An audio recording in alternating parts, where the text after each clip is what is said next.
my darling Fumi Nation. How are you? How are we? My name is Fumidesaluvold. For those of you that are stopping by for the very first time, you are so very welcome indeed. Jeannie, Mai, and Jeezy are living together. Say what? They're living together. That's what TMZ says. Jeezy still living with Jeannie Mai during divorce. An uncomfortable situation for sure. Jeezy and estranged wife Jeannie Mai are still living under the same roof as their divorce grinds through the legal system, but it's as awkward as it could be. Sources familiar with the situation tell TMZ Jeezy and Jeannie are still living together in Georgia, Atlanta, Georgia, but there's very little interaction going down between them. They cross paths as they come and go from the house, but that's about it. We're told the priority for both is their one-year-old daughter, Monaco. The divorce came as a total shock to Jeannie, so there's a lot of anxiety and tension in the home. As we reported, Jeezy filed for divorce in Georgia, Atlanta, Georgia, this month, claiming there was no hope for reconciliation. We're told they have a prenup in place, and it's likely it does not favor Jeannie, which just amps up the tension. Jeannie was also at the center of cheating rumors, with some folks thinking that she had something with Access Hollywood co-host Mario Lopez. But a source close to Jeannie told us that was absolutely not true.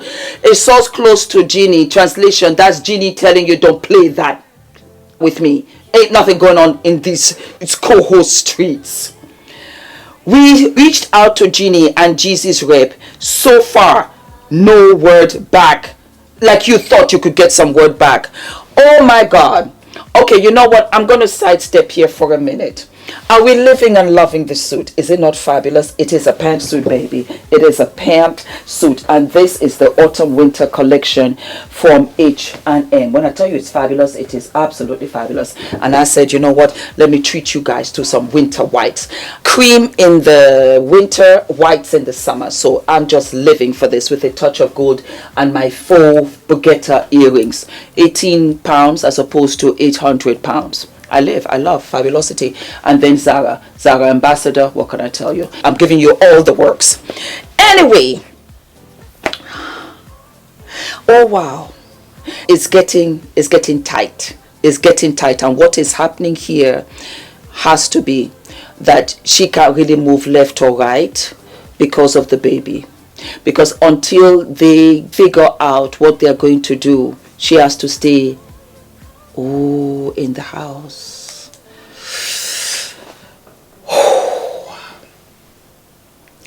That is a lot. That is a lot. That is a lot. I can't imagine. I'm going to give you a little story. I don't know whether you guys know I'm very big on zodiacs, because zodiac signs, astrology, I live for it. I had a wonderful auntie, and her name was Auntie Jo, and she was fabulous. And she drank whiskey, and I would squeeze the oranges, and she would tell me all kinds of stories, and she was just amazing, and she was huge. She would be like, you look like a Pisces.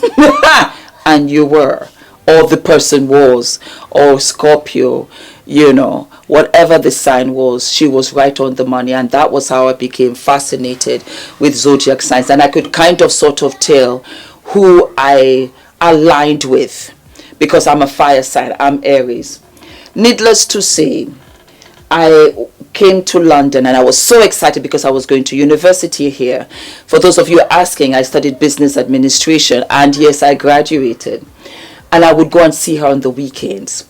And I will never forget the first time I came to see her. I was ushered through the back.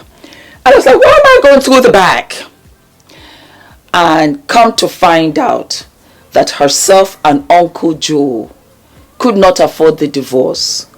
They separated, and the two of them refused to come to terms or agreements of some sort about that house. When I tell you, it was very much like the War of the Roses. Sometimes she just wouldn't have electricity because she had the downstairs while he had the upstairs. And there were lines across the house where he couldn't cross and she couldn't dare not cross either. And I said to my auntie one time, "Auntie, why do you live like this?" She said, "I will never let him get that half." And that was how they did it. And that's how it was until she passed away. I will never forget. Until they passed away, herself and Uncle Joe, that's how they lived. And it was ironic because I think they were married for 15 and they lived in that condition for an extra 30. Yes, they did. And I would see Uncle Joe, "Hello, Uncle Joe," and you'd be like, "When are you coming to visit?" In the same house. And I said, okay, and I would have to go through the front to go and say hello to Uncle Joe. And it was comical at sometimes. It was sad sometimes. You know, he got that, she got this, and that's how they patched it or not patched it. Don't go through this, Jeannie. Rent out a house close to where you are living in Atlanta. Live somewhere else. I just covered the story where you are thinking of, you know, what your future is going to be like as a single mom, taking care of Monaco, your career, this and that. I get it. But to live like this, oh my God, that's toxic. And right here, I'll say it right now, I didn't know this, but that they are living in this condition, oh, it's wrapped. They know what we're talking about. They see us talking about them back and forth. If they are living like this, it's a wrap, because you know, girls, you can get up in the night, let the nanny take care of the baby, and you just go and see him with 1 or 2 negligee pieces from my brand.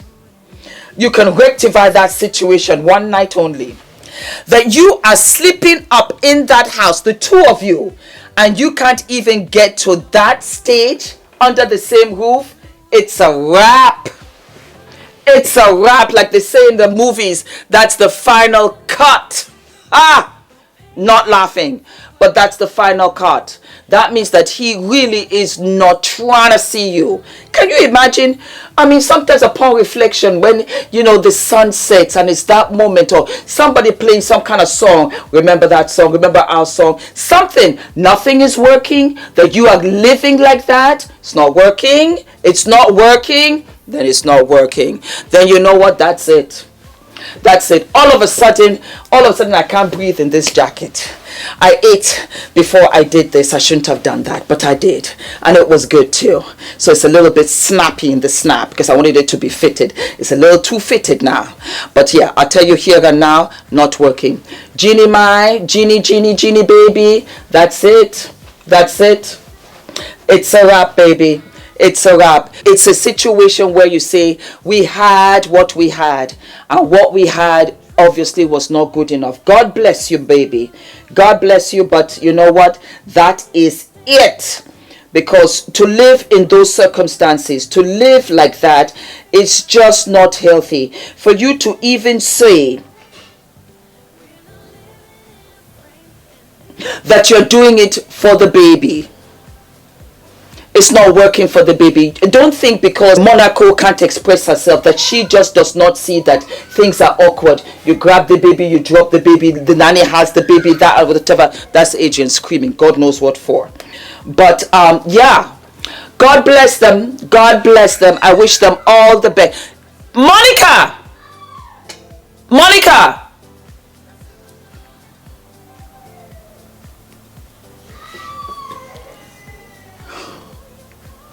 All right, darlings, I gotta go. My baby's crying. Yep, I gotta go see him. But I'm sending you all of my love.